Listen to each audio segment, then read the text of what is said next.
Un selecto grupo de santos comparten un vínculo único. Dicen que sus cuerpos tienen características sobrenaturales.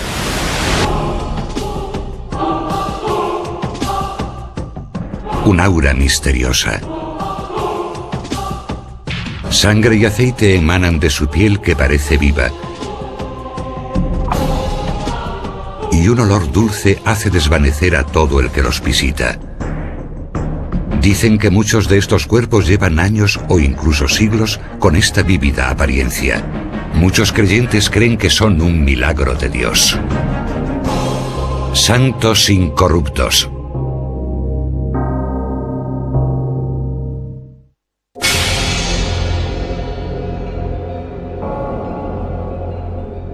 Una se balancea con un libro en su regazo en una mecedora de oro. Otra agarra un rosario con sus manos de siglos de antigüedad. Otro sigue sonriendo 400 años después de su muerte. Forman parte de los 100 cadáveres de santos y personas sagradas que fueron reconocidos como incorruptos por la Iglesia Católica. Estos santos son los llamados incorruptibles. No se corroen, que no se descomponen. Que su cuerpo ha permanecido con apariencia viva mucho más tiempo que un cuerpo normal. Eso ha sido visto como milagro porque va contra natura. A los cuerpos no les pasa eso. Así que eso le pase al cuerpo de alguien significa que debe ser una persona especial. Cuando vivían, estos hombres y mujeres provocaron cierto revuelo. Algunos eran vistos como grandes misioneros, mientras que otros eran conocidos por sus increíbles obras de misericordia. Estos santos eran tan extraordinarios que hoy, siglos después, sus cuerpos o partes de ellos convertidos en reliquias se exhiben en capillas, monasterios y basílicas de Italia y todo el mundo. Cuando los vi me quedé totalmente asombrada e impresionada. Los incorruptibles son unos de los cuerpos mejor conservados que había visto jamás. La veneración de reliquias de los mártires cristianos empezó en el siglo II. La veneración de las reliquias en el cristianismo se convierte en una especie de unión espiritual con ese santo, porque se trata de un ejemplar de la fe, un mártir, y esta es una manera de recordarle. Cuando Policarpo, obispo de Esmirna, fue quemado en la hoguera en el año 155 después de Cristo, sus seguidores dijeron: «Cogimos sus huesos porque eran más valiosos que las piedras preciosas y más finos que el oro, y los pusimos en un sitio adecuado, un lugar donde podíamos reunirnos en presencia de Dios y celebrar con júbilo el nacimiento de su martirio». Creció el culto a las reliquias y en el siglo IV ninguna iglesia podía ser consagrada si no acogía alguno de estos objetos secretos. Una de las funciones de la Iglesia, entre otras muchas, era la de ser un lugar sagrado. Las reliquias de las iglesias eran una forma de añadir más santidad al lugar. Las reliquias eran una manera de conectar a la gente con los diferentes santos y que cada uno pudiese obtener su parte de divinidad. Por consiguiente, en cierto sentido, lo que hacían era multiplicar la cantidad de divinidad ofrecida a la gente, participando en la adoración.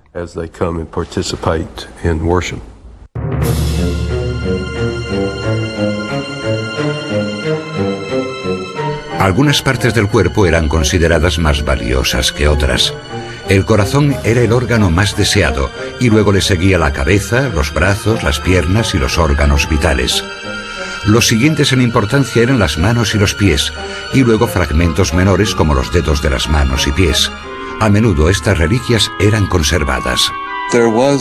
A los santos se les solía eviscerar el cadáver enseguida y luego embalsamarlos. Y esto era lo que normalmente se hacía con los santos nada más morir. Y sus vísceras eran colocadas en una urna y supuestamente allí se descompondrían. Entonces, en la Edad Media, cuando la Iglesia desenterró algunos féretros, empezaron a aparecer cadáveres increíbles. descubrieron que a pesar de que supuestamente no habían sido embalsamados, estos cuerpos que llevaban mucho tiempo muertos parecían vivos. Eran extraordinarios. En algunos casos, las manos y las uñas de las manos y pies estaban excepcionalmente bien conservadas. Hoy la mayoría de los cuerpos tienen un aspecto parecido al de las momias. Pero cuando los cadáveres fueron exhumados, algunos testigos médicos y eclesiásticos certificaron su apariencia viva. Estaban húmedos y flexibles. Su piel era suave y parecía intacta. Sus ojos estaban abiertos y brillaban. La Iglesia empezó a considerar este estado de conservación incorrupta de los santos como milagroso. La muerte no era algo que no estuviese presente o que estuviese escondido en esa época. La gente de la Europa medieval veía la muerte en las calles, en sus casas. Así que cuando vieron ese cuerpo, cuando vieron el cuerpo excepcionalmente bien conservado de una persona considerada sagrada, una persona buena, seguro que se quedaron boquiabiertos. En el año 1200 la incorrupción era vista por la Iglesia como un indicio de favor divino y a veces era aceptada como uno de los milagros requeridos para la canonización. Cuando unieron la idea de incorruptibilidad con la de santidad, se pusieron a exhumar los cadáveres. Querían ver si había señales de incorruptibilidad.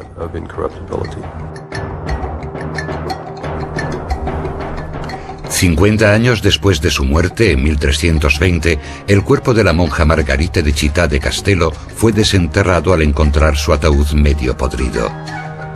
Al abrirlo, los testigos dijeron haberse asombrado con lo que vieron. A pesar de que la ropa de Margarita se había convertido en polvo, su cuerpo fue encontrado perfectamente conservado y flexible. Los forenses dijeron que no había sido embalsamada. Después de que Margarita fuera exhumada, le atribuyeron muchos milagros y en 1609 fue beatificada, el primer paso hacia la santidad.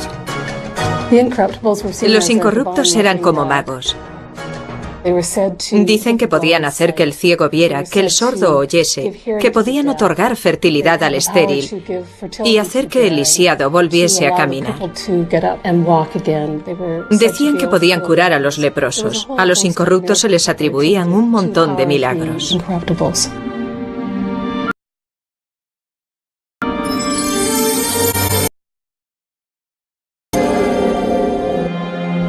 En busca de un favor o de una curación, los creyentes de la Edad Media empezaron a peregrinar hasta los sitios donde estaban conservadas las reliquias. Algunos destinos importantes eran ciudades como Roma. Este sitio. En la Edad Media había mucha competición entre los santuarios para ver cuál de ellos tenía la mejor reliquia, la más milagrosa. Miles de personas acudían a estos lugares y los pasillos estaban abarrotados de enfermos y moribundos. Con la reforma del siglo XVI, la obsesión por las reliquias empezó a decrecer. En esa época, los cristianos que se oponían a la veneración de las reliquias empezaron a destruir los cuerpos. Aún así, los santos que quedaban tenían historias increíbles que contar. Supuraban, brillaban, transpiraban, se levantaban y levitaban.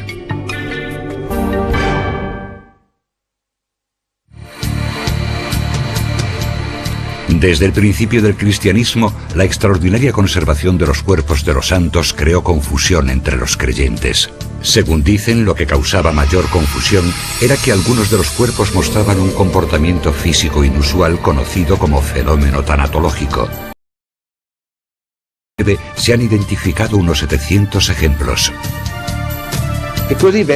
Cuando descubrían a un incorrupto, no solo encontraban el cadáver intacto, sino que era bastante suave al tacto, con una complexión rosada.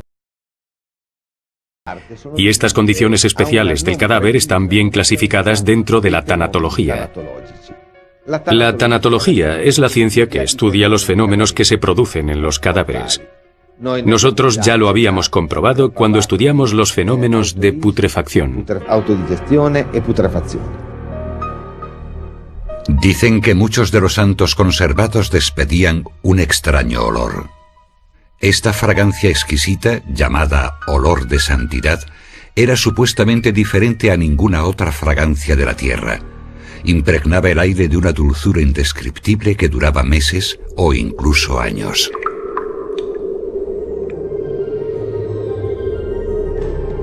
Cuando en 1463 Catalina de Bolonia falleció a los 50 años, fue enterrada sin ataúd en el monasterio conocido ahora con el nombre de Corpus Domini. Pertenecía a la Orden de Santa Clara, que se basa en la austeridad, por lo que fue enterrada según la tradición de la orden, sin ataúd. Simplemente enterraron el cuerpo directamente en la tierra. Enseguida las monjas quedaron sorprendidas por el dulce olor que emanaba de la tumba. Era un olor muy fuerte que traspasó los confines del cementerio y perfumó todo el pueblo. Dicen que el olor en el cementerio duró semanas y que las personas empezaron a llegar con sus hijos enfermos porque decían que se producían curas milagrosas y que era la monja que acababa de fallecer, que en su época no había sido nada famosa después de muerta. 8 días, las monjas desenterraron el cadáver de Catalina y los médicos se percataron de las condiciones en las que estaba su cuerpo. Parecía que acababa de morirse. No tenía ni una marca y su piel estaba suave y sin descomponer. Estos médicos afirmaron la milagrosa naturaleza de algunas de las curas que se le atribuyeron a Catalina de Bolonia, y gracias a su testimonio, fue canonizada santa. Las extremidades de Santa Catalina no mostraban ninguna señal de rigidez cadavérica. De hecho, 12 años después de su muerte seguía estando flexible, así que las monjas decidieron colocarla sentada. Es un fenómeno que desafía a la ciencia. Puedo asegurar que es muy raro que una persona tenga esa flexibilidad 12 años después de haber muerto. Unos pocos años después de la muerte e incluso justificarla, pero tantos años es algo realmente excepcional.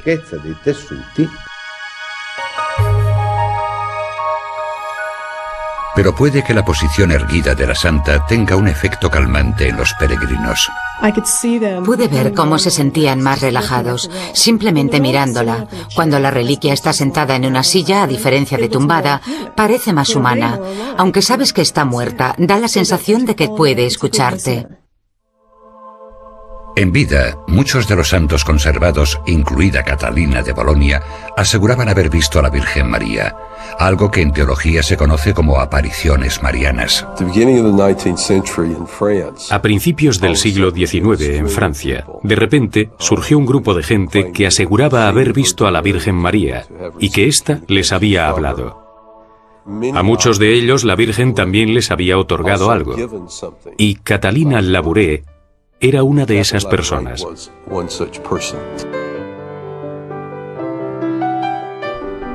Catalina Labouré era una joven monja de un convento de París. Un día vio algo durante la misa que ninguna de las otras monjas pareció haber visto. Vio a la Virgen aparecerse en lo alto, por encima de sus cabezas. Llevaba un precioso vestido blanco, estaba subida encima de un globo y sujetaba otro de oro en sus manos. Alrededor de ella, en el aire, empezaron a formarse unas letras de oro. Y resulta que estas letras formaron una oración. Oh María, sin pecado concebida, ruega por nosotros que recurrimos a ti. La Virgen María le dijo a Catalina que hiciera una medalla con esas palabras inscritas en ella. Esta recibió el nombre de Medalla Milagrosa. Era una época en la que la gente de París estaba aterrorizada. Sucedió poco después de la Revolución Francesa, así que se fabricaron y distribuyeron miles de estas medallas y se hicieron muy populares. La gente creía que le otorgaba un favor divino, que les curaba milagrosamente, que les salvaba del fuego y las enfermedades. Aunque puede que la medalla ya no sea tan popular como lo fue en aquella época, Catalina Labouré sigue atrayendo visitantes a la capilla de París donde está conservada. Murió en 1876 y los ministros de la iglesia exhumaron su cadáver 57 años después para las ceremonias de beatificación. Dicen que ni siquiera parecía recién fallecida, parecía viva, Y dicen que 2 hermanas, 2 de las monjas, se desmayaron cuando la vieron porque parecía estar viva. Era como si su amiga siguiese viva. Y una de las cosas que se sabe de su aspecto era que tenía unos preciosos ojos azules. Y cuenta la historia que cuando fue desenterrada, sus ojos eran más bonitos que nunca.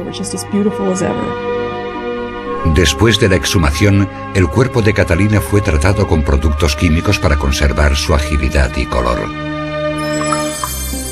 Otra mujer del siglo XIX, Santa Bernadette Soubirous de Lourdes, aseguró que la Virgen María se le había aparecido 18 veces.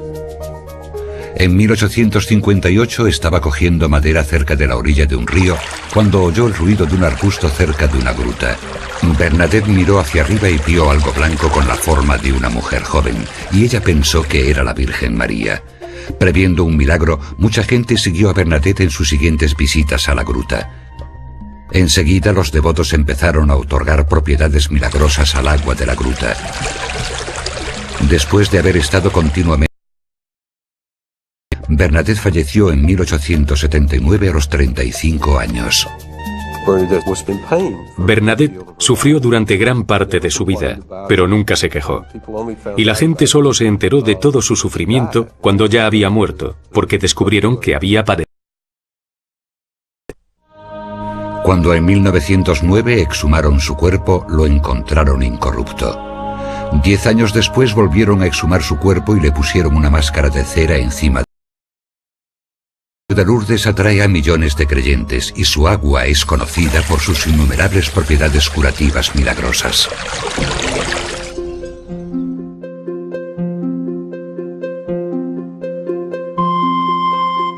Muchas de las experiencias místicas de los santos incorruptos son muy comunes entre la gente sagrada.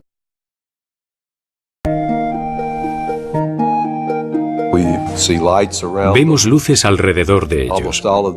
Casi todos los santos eran gente muy devota, que tenía un contacto místico con Dios y los ángeles, o había contactado con algo sobrenatural. El tipo de cosas que le pasan a los incorruptibles, la levitación, todas esas cosas forman parte de la santidad.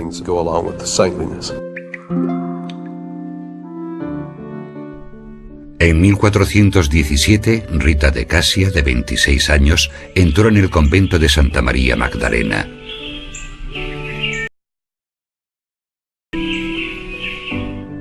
Poco después de su llegada, le pidió a Dios un favor desde el altar. Casia pidió a Dios que la dejase participar en el sufrimiento de Cristo. Y fue recompensada, o así fue como ella lo vio, con una herida en la frente similar a las heridas provocadas por la corona de espinas de Cristo. Dicen que esta herida supuraba y desprendió un olor horrible y que siguió haciéndolo durante toda su vida. Vivió casi todo el resto de su vida recluida. Justo unos días antes de su muerte, en 1457, una fragancia llenó su habitación y luego perfumó todo el convento. Una luz brillante emanaba de la herida en su frente. Cuando murió, fue enterrada en un sarcófago muy elaborado. 170 años después, el cuerpo de Rita fue desenterrado para las ceremonias de beatificación. Dicen que cuando la exhumaron, uno de sus ojos se abrió espontáneamente y que su cuerpo ha ido cambiando de posición con los años. Estaba tumbada hacia un lado y luego se movió hacia el otro. También algunos dicen que la vieron levitando justo por encima del sarcófago. Dicen que un trozo de madera seca que Rita plantó en su juventud floreció hasta convertirse en un viñedo. Aún sigue creciendo en el jardín del monasterio de Santa Rita. Las hojas del viñedo en polvo se mandan a la gente enferma que lo solicita desde todas partes del mundo. En el siglo XII se contaban historias sobre la sangre que salía de los cuerpos de los mártires y hervía en el suelo según caía.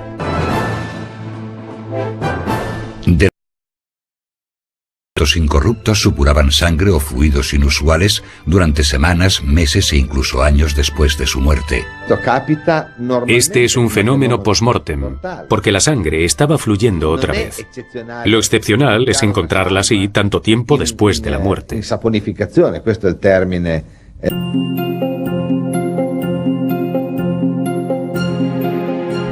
Iglesia de Jesús en Roma es la sede mundial de la Orden Jesuita de Sacerdotes. Dentro de ella hay una reliquia, el brazo momificado de San Francisco Javier, uno de los misioneros jesuitas más famosos. En 1540 navegó hasta las Indias Orientales. El rey de Portugal quería que un misionero fuese a la India y fue Javier, que se pasó mareado todo el trayecto. Enseguida se hizo famoso, logró convertir a decenas de miles de personas.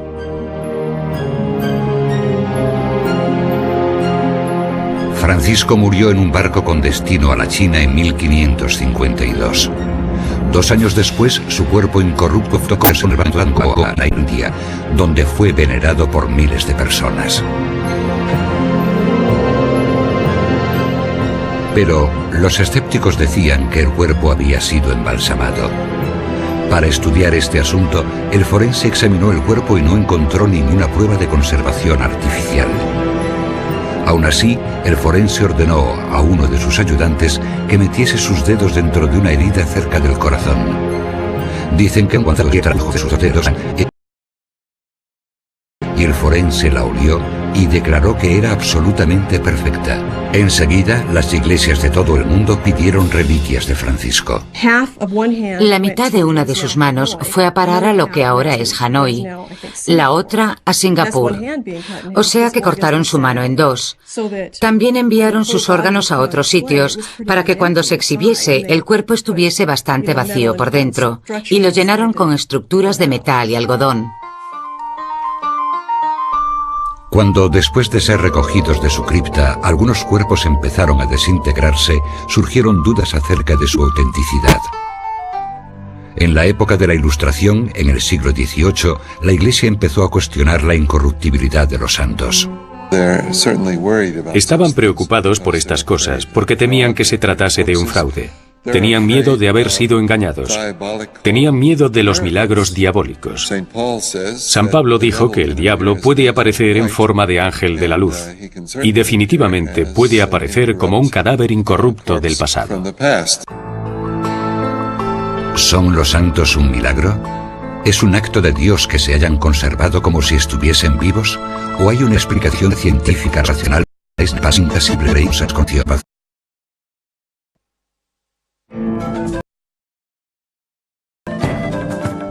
A principios del siglo XVIII, la Iglesia sospechaba cada vez más de estos milagros y trató de imponer ciertas normas para la incorrupción. Se dirigió al cardenal Próspero Lambertini, la autoridad suprema en los casos de canonizaciones. En 1734 abordó la cuestión en un tratado de 5 volúmenes que escribió sobre la canonización. Su criterio era extremadamente estricto. Que había algún signo de corrupción, cualquiera que fuera, por ejemplo, en el caso de que un cuerpo fuera conservado perfectamente, excepto no se consideraba un milagro.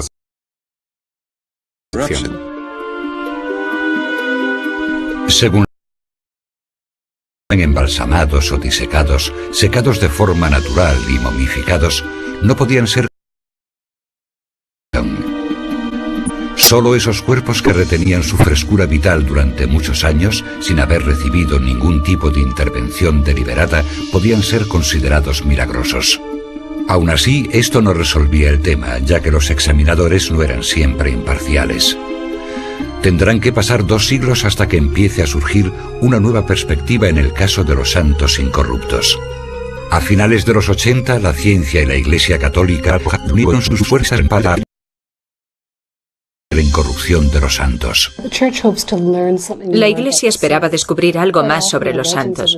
Muchas veces las leyendas de los santos eran bastante incompletas y por tanto a la Iglesia le gustaba contar con expertos que pudiesen comprobar el estado de conservación de los santos y descubrir todo lo posible sobre estos extraordinarios individuos. Tal y como había pedido el Vaticano, equipos de patólogos, microbiólogos, los cuerpos de antiguos hombres y mujeres convertidos en reliquias eclesiásticas. Antes de empezar el trabajo, pidieron a los expertos que brindasen respeto al cadáver como si de una persona viva se tratase, que realizaran su trabajo con el máximo rigor. Luego tuvieron que hacer un tercer juramento. El tercer juramento, que era el más importante, era la búsqueda absoluta de la verdad. Incluso si se encontraban con resultados inesperados, imprevistos.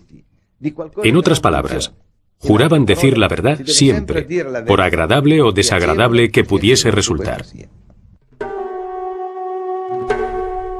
Antes de examinarlo, el cuerpo fue cuidadosamente desnudado. Primero lo de cualquier cosa que indique el uso de algún método de conservación. Y luego muchas veces lo que hacían era extraer pequeñas muestras de tejido de los cuerpos de los santos, médicos de todo tipo. En algunos casos, en las cavidades bucales de los incorruptibles, metían pequeñas cámaras acopladas a endoscopios y llevaban a cabo otros muchos procedimientos científicos. En 1988, los científicos examinaron el cuerpo de Margarita de Cortona, una santa de la Toscana que llevaba 700 años muerta. Yo diría que el de Santa Margarita es uno de los mejor conservados. Su piel era suave y firme, sus uñas estaban intactas. Me refiero a sus uñas de las manos y pies. Es una de las mayores maravillas de los santos incorruptos. En un principio, Margarita era una mujer libre del siglo XIII que vivía lujosamente como amante de un hombre rico. Pero después de seguir a su perro hasta una tumba provisional donde se encontraba, cambió radicalmente. Se dio cuenta de que su forma de vida no era la correcta.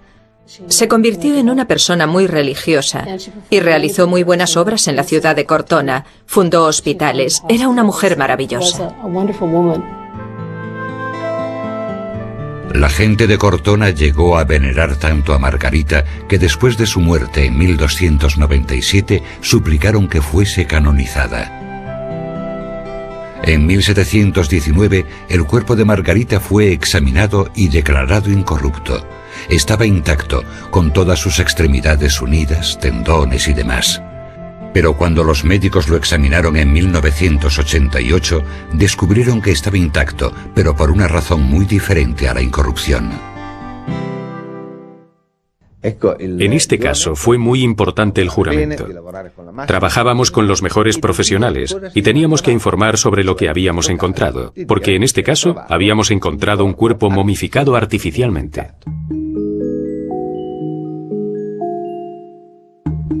Tras la muerte de Margarita, los embalsamadores del siglo XIII habían realizado un minucioso trabajo de conservación.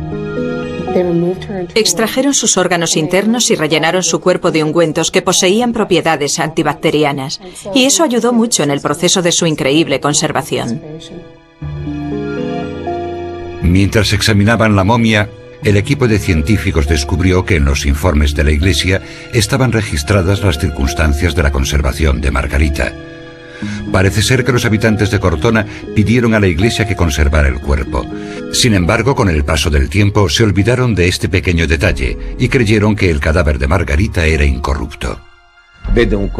La gente vio un cuerpo espléndido, un cuerpo maravillosamente conservado, y creyeron que era fruto de la intervención divina el resultado de esta conservación. En el primer examen del cuerpo de Margarita en 1719 detectaron la fragancia de los ungüentos. Pero el forense nunca desnudó del todo a Margarita y por tanto no pudo ver las grandes incisiones que habían sido hechas antes de su enterramiento original. Hace unos siglos, en la época en la que Santa Margarita fue examinada, había un sentido del pudor que prohibía a los examinadores estudiar su cuerpo a fondo. Así que solo levantaban el vestido un poco para ver en qué condiciones estaban la piel y el cuerpo. Los ensambladores de Margarita parecían haber tomado prestada la técnica de momificación de los egipcios, que seguramente fue adoptada por los judíos durante su largo periodo de esclavitud en Egipto. Aún así, la conservación de Margarita era algo más radical. Le habían extraído sus órganos internos. Yo creo que con Santa Margarita tomaron unas medidas más drásticas porque la gente quería distribuir sus órganos internos por las iglesias como reliquias sagradas. porque era una manera de conservar la bondad y la espiritualidad de Santa Margarita. Hoy en día la ciudad de Cortona continúa venerando a Santa Margarita con una celebración anual el 22 de febrero. El empeño de la gente de Cortona por conservar el cuerpo de Santa Margarita fue simplemente un acto de amor. Después de todo, hoy en día guardamos las fotografías de nuestros seres queridos.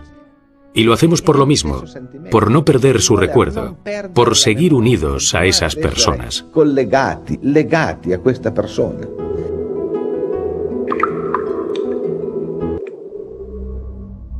Entre los que fueron proclamados santos incorruptos, los investigadores han encontrado en Italia otros 10 que habían sido artificialmente momificados, igual que Santa Margarita de Cortona. La mayoría son mujeres, y todas, incluso Santa Rita de Cascia y Santa Margarita de Città de Castello, vivieron en la Toscana y Umbría durante los siglos XIV y XV. Pero aún así, la conservación de otros santos no puede ser atribuida a un trabajo de embalsamiento. Parece imposible que esta persona lleve muerta 700 años y piensas, ¿cómo ha podido ocurrir esto?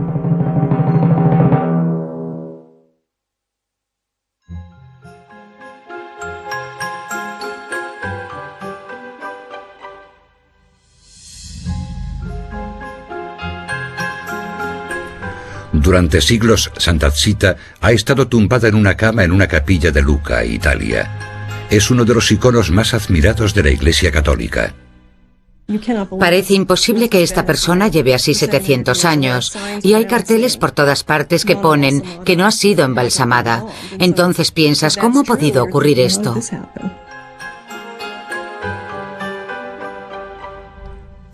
Zita nació en 1218 en una familia pobre. A los 12 años empezó a trabajar de asistente en una casa de un rico comerciante de Lucca.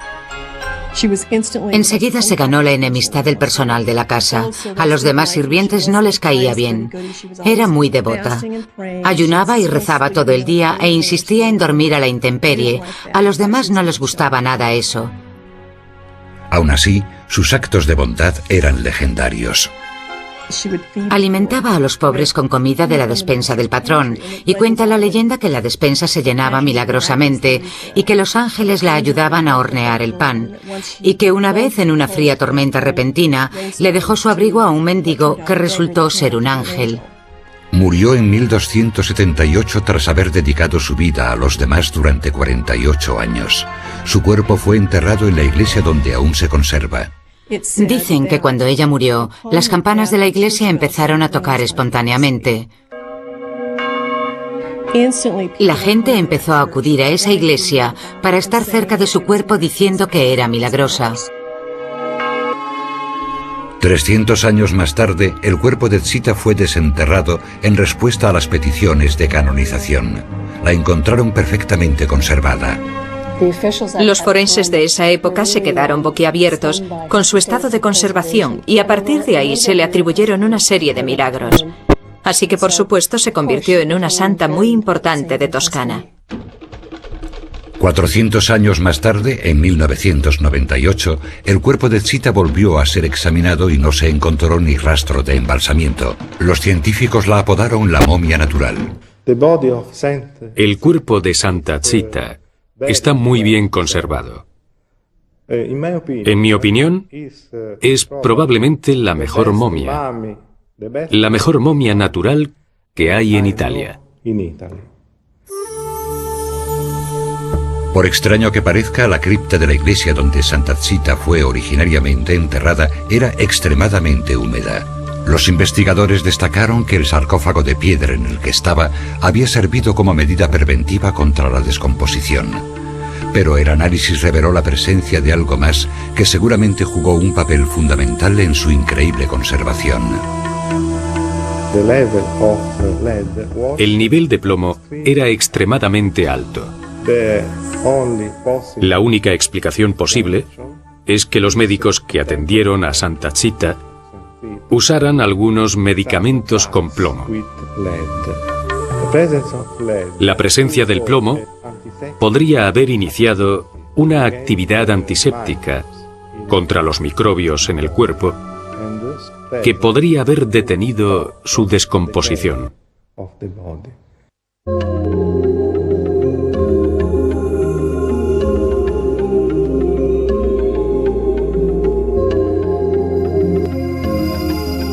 De los 50 santos que se conservan en Italia, los investigadores han identificado un total de 29 cuerpos momificados de forma natural, incluido el de Catalina de Bolonia. Las momias duraron cientos de años, desde el siglo IV al XX. La mayoría estaban enterradas debajo de los altares sagrados de iglesias, ya que esta era una práctica común a principios del siglo IV. Los investigadores creen que las momificaciones espontáneas se produjeron porque en algunas criptas se dieron las condiciones climáticas adecuadas. En estas condiciones el ambiente está cerrado y por tanto hay muy poco contacto con el exterior. Aquí la temperatura y la humedad se estabilizan y tampoco entra ninguna bacteria que podría contaminar el cadáver. La temperatura en algunas criptas era de unos 14 grados, y esta es una temperatura inferior a la necesaria para que crezcan las bacterias. Y por tanto, en algunos casos, estas criptas eran una especie de lugares de momificación natural.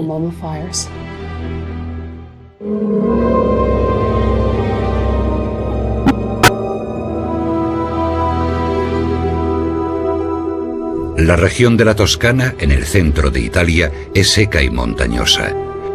En 1980, el suelo de una de las criptas de la iglesia de San Sebastiano, en la pequeña comunidad de Navelli, se colapsó.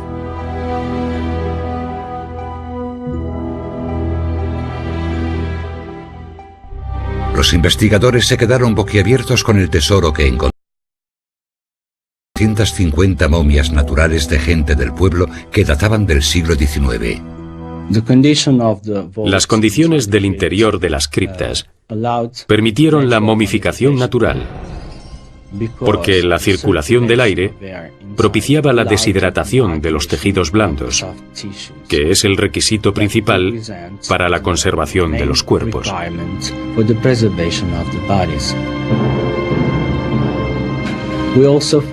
También encontramos restos de cal en donde estaba el cadáver, y esto pudo haber jugado una parte muy importante en la conservación, porque es un agente antibacteriano.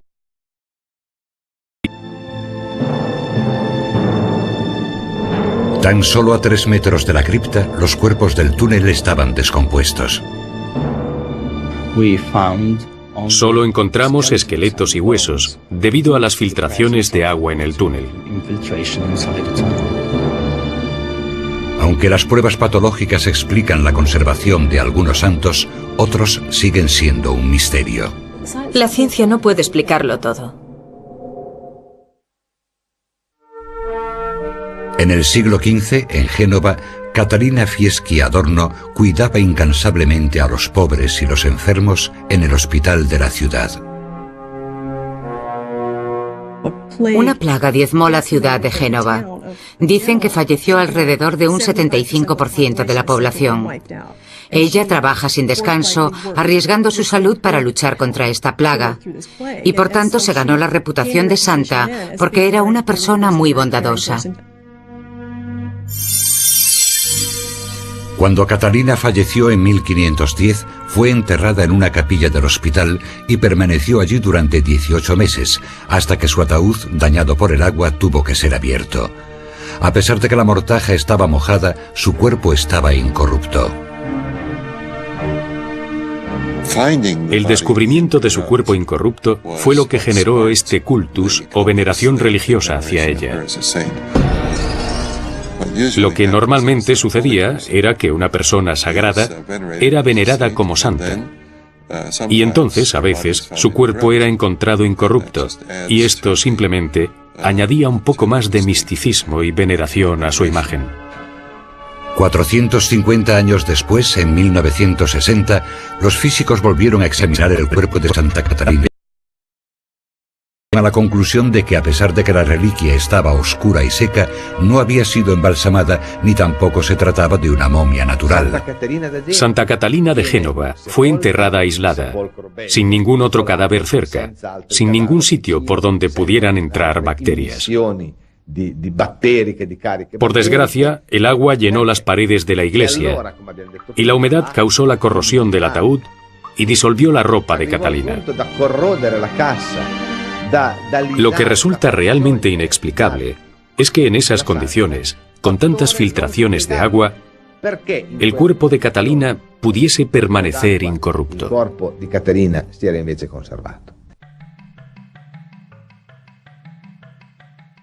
Mientras que en algunos santos el fenómeno de la incorrupción sigue siendo un misterio, la Iglesia Católica no ha tenido en cuenta todas las pruebas patológicas que se han realizado a las momias naturales y artificiales. En los últimos años ha reconsiderado el fenómeno de la incorrupción como señal milagrosa de santidad. Cuando por fin la Iglesia Católica se decidió a estudiar el proceso de descomposición y momificación, empezó a retractarse de toda la doctrina.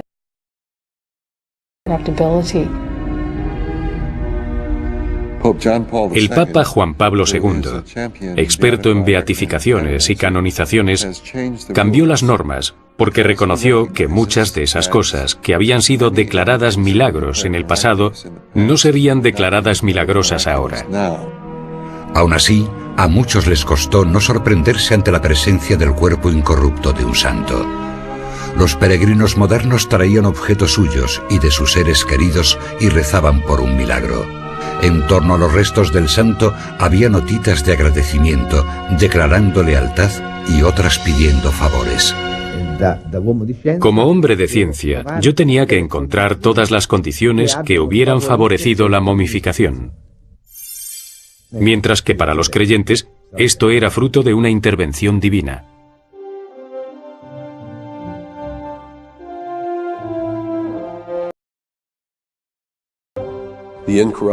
Los incorruptibles son venerados y son recordados por su santidad y sus milagros individuales.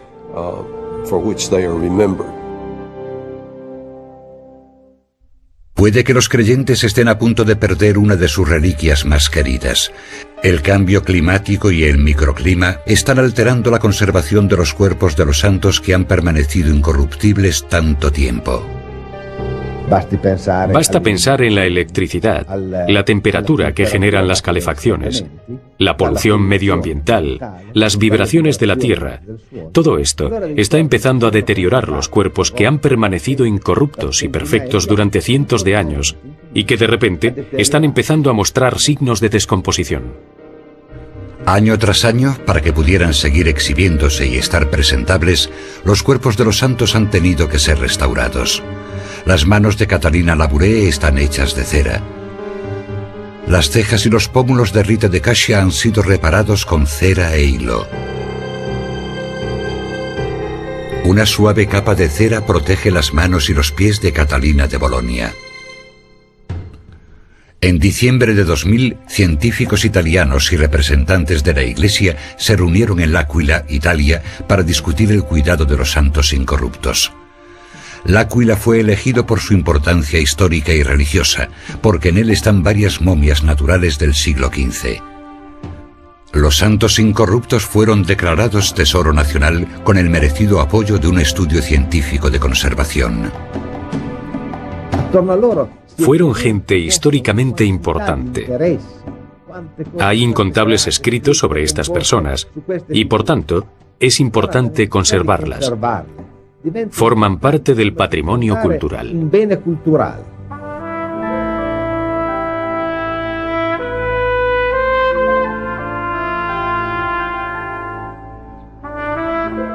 El legado de estos santos está lleno de actos de fe, amor y piedad, y la increíble conservación de sus cuerpos ha añadido más espiritualidad a su estatus. Para muchos son un testimonio de la vida después de la muerte, su conservación una señal de esperanza.